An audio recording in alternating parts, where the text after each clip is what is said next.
Hello, karibu tena kwenye mtiririko wa masomo yetu mbalimbali juu ya afya, na leo tutaenda kuzungumzia tatizo la pressure au tunasema shinikizo la juu la damu, kitaalam tunasema hypertension. Tatizo hili la pressure limekuwa ni kubwa sana katika jamii yetu, na kwa sasa hivi tunaweza kupokea wagonjwa zaidi ya milioni 7 kwa mwaka ambao wanakuwa wanasumbuliwa na tatizo hili la pressure. Na tunapokea wagonjwa kuanzia umri wa vijana miaka 25 kwenda mbele.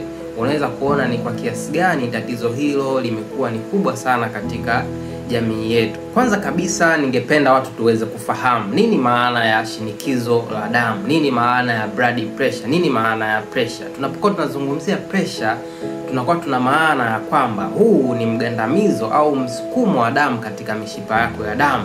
Na pressure ya damu inategemea vitu viwili.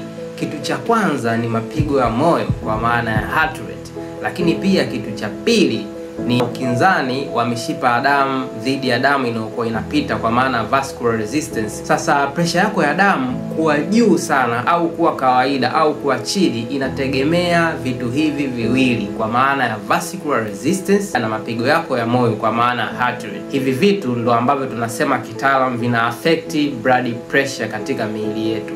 Na asilimia kubwa ya watu ambao wanakuwa wanasumbuliwa na tatizo hili la pressure wanakuwa na mtindo mbovu wa maisha kwa maana lifestyle.